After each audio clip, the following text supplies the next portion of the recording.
김치 한 조각에 인생을 바꾼 할머니가 있습니다. 그것도 원국에서 온 70살 할머니예요. 도착하자마자 음식 냄새에 울고 말 안 통하고 매일 집안에 틀어박혀 지내던 그녀가 추석날 처음 만난 사람들이 건넨 한마디. 할머니, 이제 우리 가족이에요. 그리고 며칠 뒤 그녀는 대한민국 귀화 신청서에 서명합니다. 왜? 한국은 나를 외국인이 아닌 이웃으로 대해줬어요. 이게 어떻게 가능한 일일까요? 이 이야기 끝까지 안 보면 진짜 후회합니다. 그 전에 잠깐 좋아요와 구독 버튼을 눌러주시면 아리랑 특파원에게 큰 힘이 됩니다. 구독 버튼 누르는 건 무료잖아요. 행복이 여러분을 찾아올 거예요. 안녕하세요. 저는 마거리 씨예요. 영국에서 태어나 70년을 같은 마을에서 살아왔죠. 그런 제가 지금 서울에 살고 있어요. 그리고 믿기 어려우시겠지만 며칠 전엔 대한민국 귀화 신청서에 제 이름을 적었습니다. 김치 냄새만 맡아도 울던 제가요. 왜 한국 사람이 되겠다고 결심했는지 제 이야기를 들어보시겠어요? 솔직히 말씀드리자면요. 제가 인천공항에 처음 발을 디뎠을 때 심장이 덜컥 내려앉았어요. 영국 런던 외곽의 조용한 마을에서 평생을 살아온 제가 서울이라는 도시에 오게 되리라고는 상상조차 못했거든요. 원래는요. 제 손녀 엘리자베스가 한국에서 유학을 하겠다고 했을 때 처음엔 반대했어요. 그 먼 나라에 그것도 언어도 모르는 동양의 땅에 혼자 간다니 얼마나 걱정이 됐는지 몰라요. 그런데 엘리자베스가요. 그렇게 눈을 반짝이며 할머니, 나 한국 너무 가고 싶어요. 정말 멋진 나라래요. 하고 말하는데 결국엔 이기지 못하고 고개를 끄덕였죠. 하지만 막상 비행기를 타고 12시간 넘게 날아와 이 낯선 땅에 내리니 후회가 밀물처럼 몰려왔어요. 공항에서부터 말이죠. 모든 게 너무 낯설었어요. 사람들은 저마다 바쁘게 걸어 다녔고 표지판은 익숙하지 않은 한글로 가득했어요. 무언가 물어보려 해도 제 말이 통하지 않아서 대답을 못 듣는 게 아니라 아예 시작조차 못 하겠더라고요. 말을 꺼낼 용기도 없고 그냥 이런데 내가 왜 왔을까 싶은 마음뿐이었어요. 엘리자베스는 신나게 이곳저곳을 둘러보며 할머니, 여긴 진짜 깨끗하지 않아요? 사람들이 엄청 친절해요. 하고 말했지만 제 귀에는 하나도 들어오지 않았어요. 공항에서 나와 택시를 타고 서울 시내의 아파트로 가는 길. 창밖으로 보이는 풍경이 어쩐지 너무 차가워 보였어요. 화려한 간판, 높은 빌딩, 빠르게 움직이는 차들 다 저와는 다른 세상 같았어요. 택시기사님께 인사도 못하고 내릴 때도 어색하게 고개만 까딱했어요. 그런 제가 왜 이렇게 먼 곳까지 따라왔을까요? 밤이 되자 시차 때문인지 쉽게 잠들지도 못했어요. 서울의 밤은 무척 밝고 소란스러웠는데 그 속에서 저는 이불 속에 파묻혀 눈물을 훔쳤어요. 내가 여길 왜 왔을까? 영국 집에서 차 마시며 정원 가꾸던 그 평온함이 얼마나 소중했는지 이제야 알 것 같아요. 그날 밤 저는 혼잣말로 이렇게 중얼거렸어요. 내가 여기서 버틸 수 있을까? 아니, 그냥 돌아가야 하나. 하지만요. 그 결론을 내리기엔 아직 너무 이른 순간이었어요. 서울에 도착한 지 일주일이 지나자 현실이라는 게 본격적으로 실감나기 시작했어요. 여긴 잠시 머무는 여행지가 아니었고 제가 앞으로 살아가야 할 삶의 공간이라는 걸요. 아파트는 새 건물이고 아주 깨끗했어요. 엘리자베스와 저는 거실과 주방이 함께 있는 작은 집에서 함께 지냈죠. 소녀는 아침 일찍 학교에 가고 저는 혼자 집에 남아 종일 거실 소파에 앉아 창밖만 바라봤어요. 아들은 가끔 안부를 묻는 전화만 할 뿐 직장 때문에 미국과 한국을 오가며 얼굴 보기도 힘들었어요. 밖에 나가보려고 몇 번 시도했지만 문 앞에 서면 마음이 얼어붙었어요. 엘리자베스가 할머니, 시장도 있고 한강도 가까워요. 나중에 같이 가요라고 말은 했지만 정말 솔직히 말하자면요. 두려웠어요. 엘리자베스가 학교 가는 길에 현관문을 닫고 나가면 정적이 밀려왔어요. 그 고요함이 제 마음을 더 무겁게 만들었죠. TV는 틀어놓아도 무슨 말인지 하나도 모르겠고 자막도 외계어 같았어요. 스마트폰 번역 앱은 있지만 이걸로 사람들과 소통할 수 있을까 싶었죠. 무엇보다요. 간판을 볼 때마다 압도당했어요. 길을 걷는 사람들은 정말 빠르게 걸어 다녔고 서로 쉴 새 없이 말하는 소리도 제게는 소음처럼 느껴졌어요. 영국의 느긋하고 차분한 분위기와는 정반대였거든요. 점심시간이 되면 혼자 냉장고를 열어 김밥을 꺼내 먹곤 했어요. 김이 잔뜩 묻은 밥덩이를 입에 넣고 있자니 저도 모르게 눈물이 고였어요. 난 이 나라에서 아무도 아니구나. 그냥 말도 통하지 않는 외국인일 뿐이구나. 가끔은 엘리자베스가 학교에서 돌아와 환하게 웃으며 오늘은 친구랑 불닭볶음면 먹었어요 라고 말하는데 그때마다 마음 한구석이 서늘했어요. 그 밝은 웃음 속에 제가 설 자리는 없다는 느낌이 들어서요. 그러던 어느 날 외출을 하려고 조심스레 복도로 나섰는데 마주친 한 아주머니가 저를 힐끔 보더니 그냥 지나쳤어요. 당연하죠. 제가 먼저 인사도 못하고 말도 못 거니 누가 관심을 갖겠어요. 그날 밤 침대에 누워 천장을 보면서 이런 생각이 들었어요. 나는 이 집의 초대 손님이야. 진짜 가족도 아니고 이 나라 사람도 아니고 그냥 곁에 잠깐 머무는 손님일 뿐. 그렇게 저는 점점 제 안에 벽을 쌓아갔어요. 서울은 크고 화려하지만 저는 그 속에서 너무 작고 투명한 존재처럼 느껴졌어요. 보이지 않고 들리지 않는 외로운 손님이요. 어느 날 아침이었어요. 엘리자베스가 학교에 가기 전 제 손을 꼭 잡고 말했어요. 할머니, 우리 동네 시장 진짜 재미있어요. 사람들도 친절하고 과일도 맛있어요. 용기 내서 한번 가보세요. 그 말을 듣고 저는 처음으로 마음을 다잡았어요. 그래, 오늘은 나가보자. 창밖만 바라보며 멍하니 있을 순 없어. 작은 손다방 하나를 들고 아파트 문을 나섰어요. 엘리자베스가 전에 말해준 대로 길을 따라 천천히 걷다 보니 시장 입구에 도착했어요.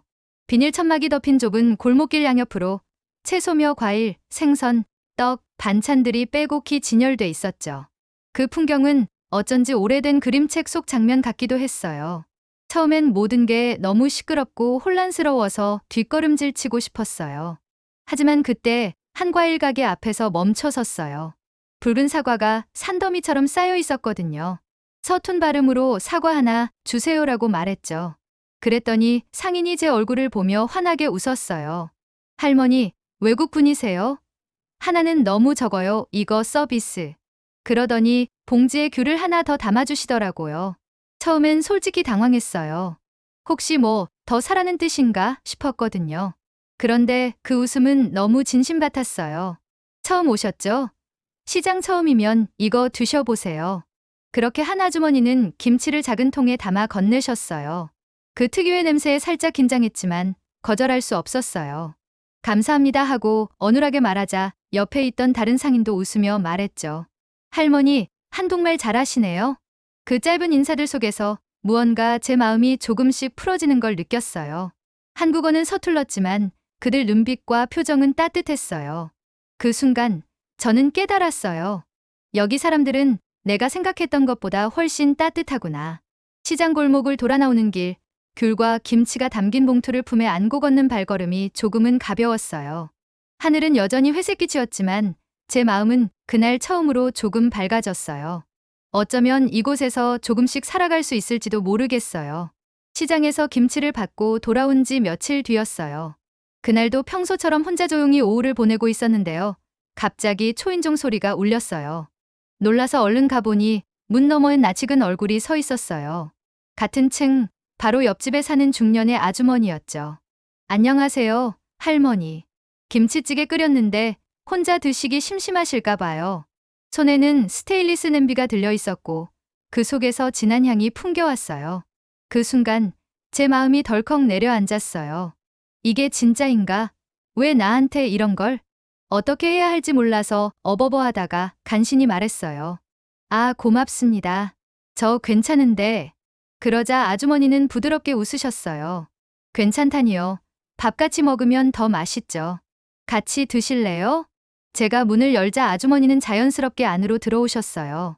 그 모습이 어쩐지 낯설지 않게 느껴졌어요. 식탁 위에 찌개를 놓고 밥과 김치를 꺼내 함께 앉았어요. 저는 쑥스러워서 고개를 제대로 들지 못했지만 아주머니는 말없이 밥을 퍼주시며 따뜻한 미소를 지으셨어요.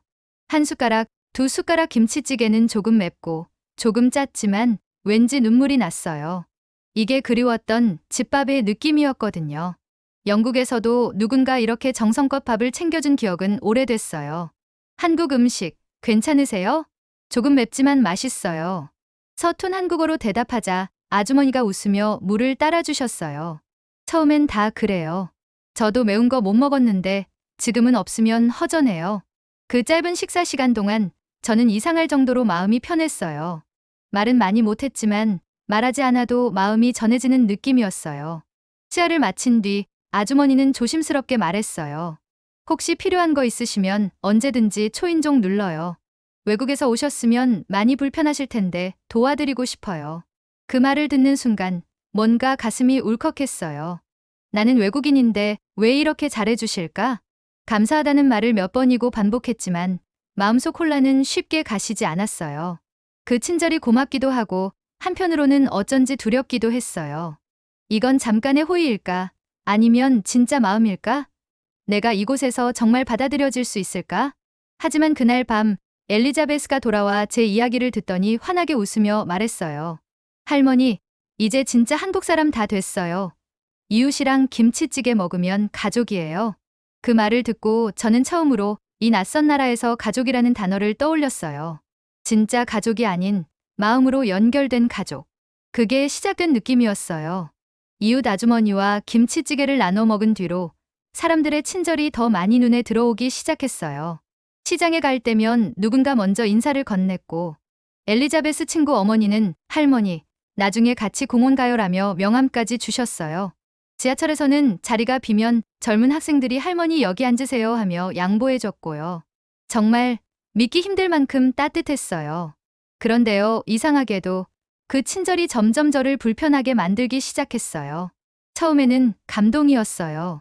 하지만 며칠이 지나고 또 누군가가 길을 가다 제 짐을 들어주려 하거나 카페에서 종업원이 제 어눌한 발음을 친절하게 따라 해줄 때마다 제 마음 한구석에 작은 목소리가 들렸어요. 이건 그냥 외국인이라서 그런 거야. 지금만 이런 거야. 결국엔 나는 여기 사람이 아니야. 그 따뜻함이 너무 커서 오히려 그늘이 생긴 기분이었어요. 그들이 보여주는 호의가 진심일까? 아니면 나를 특이한 존재로 여겨서 그런 걸까? 영국에서는 이런 경험이 없었거든요. 친절하지만 선을 지키는 사회에서 살아온 저는 이 넘치는 호의가 어쩐지 낯설고 버거웠어요.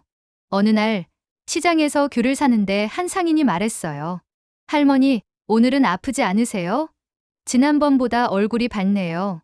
처음엔 반가웠지만 돌아오는 길에 이상한 생각이 들었어요. 이제 내 얼굴까지 기억하는 사람들이 생겼네. 나도 모르게 감시받는 기분이야. 또 다른 날엔 지하철에서 한 학생이 자리를 비켜줬는데 저는 무심코 괜찮아요라고 말하며 앉지 않았어요. 그 아이가 멋쩍은 듯 다시 고개를 돌렸을 때 마음이 무겁고 미안했어요. 근데도 제 안의 목소리는 계속 속삭였어요. 이건 지속되지 않아. 사람들은 언젠가 지칠 거야. 그리고 난 다시 혼자가 되겠지. 그렇게 제 안엔 보이지 않는 벽이 자라났어요. 사람들이 손을 내밀면 웃으며 받아들이면서도 마음속 어딘가는 그 손을 조심스레 밀어내고 있었어요. 너무 기대하지 마, 마거리. 여긴 내가 태어난 곳이 아니야. 밤마다 창밖을 바라보며 혼잣말을 했어요. 이렇게 다정한데 왜 이렇게 외로울까? 하지만 그 벽도 완전히 단단하지는 않았어요. 매일 누군가가 문을 두드리듯 그 벽에 작은 균열이 생기고 있었어요. 다정한 말 한마디, 미소 한 번, 김치찌개의 향기 같은 것들이 벽을 조금씩 흔들고 있었죠.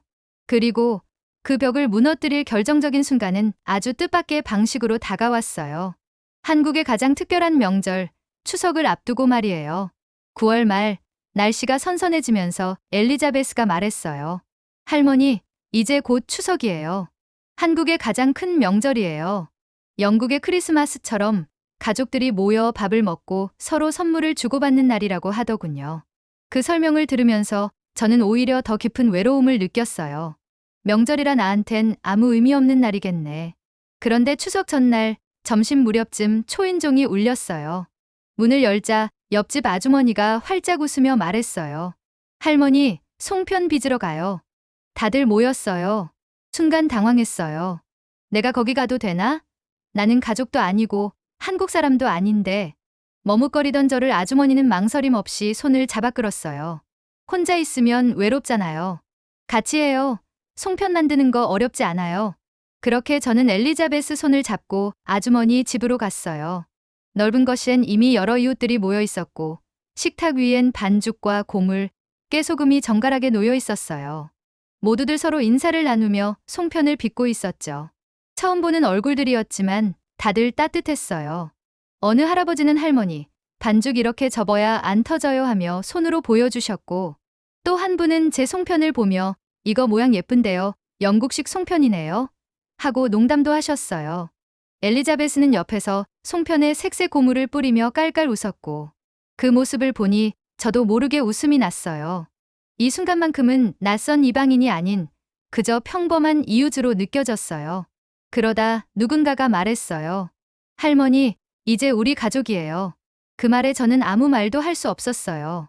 목이 메어서 그냥 고개만 끄덕였어요.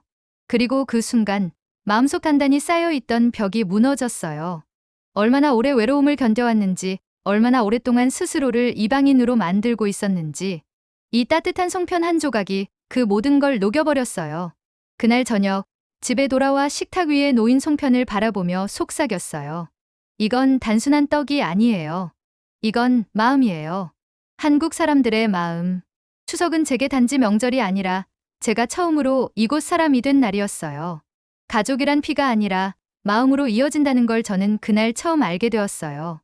추석이 지나고 시장에서 만나는 사람들, 옆집 아주머니, 송편 빚던 동네 어르신들까지 모두 저를 마거릿 할머니가 아닌 그냥 이웃으로 불러주기 시작했어요. 저도 모르게 어색하던 인사말이 자연스러워지고 김치찌개의 매운맛에도 익숙해졌죠. 하루는 아침 시장길에서 어떤 분이 그러셨어요. 할머니, 오늘은 빨간 스카프 멋지세요. 그 말에 웃으며 감사합니다라고 답했어요. 그 짧은 대화가 얼마나 따뜻하고 또 강한 연결이 되는지 이제 알게 되었어요. 그러던 어느 날 엘리자베스가 말했어요. 할머니, 저 내년에 한국에서 취업하고 싶어요. 대학 졸업하면 여기서 계속 살고 싶어요. 그 말을 듣는 순간 제 마음 깊은 곳에서 어떤 결심이 떠올랐어요. 이 아이가 이 나라에서 살아갈 거라면 나도 이곳에서 뿌리 내려야 하지 않을까? 그리고 저는 정말 오랜 고민 끝에 엘리자베스와 함께 구청을 찾아갔어요. 구청의 민원실, 커다란 유리창 뒤로 보이는 직원들은 모두 분주히 움직이고 있었고, 책상 위엔 귀화 신청서라는 문서가 놓여 있었어요. 볼펜을 들고 제 이름을 한 글자씩 써내려가는 순간 엘리자베스가 놀란 듯 말했어요. 할머니 정말 한국인이 되시겠다는 거예요? 저는 고개를 끄덕이며 조용히 대답했어요. 이곳은 나를 외국인이 아닌 이웃으로 대해줬단다. 말도 서툴고 문화도 몰랐던 나를 식구처럼 받아줬어. 그게 나의 조국보다 따뜻했어. 그날 구청에서 나오며 하늘을 올려다봤어요. 서울의 가을 하늘은 높고 푸르렀고 바람은 차가웠지만 기분은 포근했어요. 저는 속으로 다짐했어요. 이제 나는 이곳에서 살아가기로 했어. 이 따뜻한 사람들 곁에서 가족과 함께. 이 선택이 쉬운 건 아니었어요. 평생 살아온 조국, 영국에서의 모든 기억을 품고 한국인이 된다는 건 단순히 국적을 바꾸는 것이 아니라 정체성과 마음의 근거지를 옮기는 거니까요. 하지만 그 결정이 후회로 이어지지 않으리라는 확신이 있었어요. 이 사람들, 이 문화, 이 공간이 저를 진심으로 안아주었으니까요. 귀화 심사 결과가 나오기까지는 몇 달이 걸렸어요. 기다리는 동안에도 시장에서는 여전히 귤을 쥐어주고 옆집 아주머니는 김치찌개에 고구마를 더 넣어보라며 레시피를 알려주셨어요. 그리고 마침내 그날이 찾아왔어요. 구청에서 온 우편물을 들고 떨리는 손으로 봉투를 열었어요. 귀화허가라는 문구가 또렷하게 적혀 있었고 아래엔 대한민국 국민으로서의 권리를 부여함이라는 문장이 적혀 있었어요. 순간 가슴이 뜨거워졌어요. 엘리자베스가 제 손을 꼭 잡고 말했어요. 할머니 축하해요. 진짜 한국인이 되셨어요. 그날 저녁 평소처럼 시장에 갔어요. 그런데 골목 어귀에서 누군가 마거릿 할머니 오신다 하고 외치더니 어디선가 풍선이 튀어나오고 상인들이 하나둘씩 모여들었어요. 귀화 축하드립니다. 이제 진짜 우리 식구네요. 꽃다발을 든 옆집 아주머니가 제게 다가와 말했어요. 할머니, 여기 계셔줘서 정말 고마워요. 그 순간 저는 웃으며 말했어요. 저는 이제 한국 사람입니다. 그 말이 입에서 나오는 순간 제 존재가 완전히 달라진 것 같았어요. 더 이상 외국인, 초대 손님이 아니라 이 골목과 이 사람들, 그리고 이 땅과 뿌리를 나눈 한국인으로 살아가는 사람이 된 거예요. 이름도, 언어도, 입맛도 아직 서툴지만 마음만큼은 이 나라에 깊이 닿아 있었어요. 그날 밤 엘리자베스가 묻더군요. 할머니, 돌아가고 싶지 않아요? 저는 창밖 불빛을 보며 말했어요. 여기가 집이야.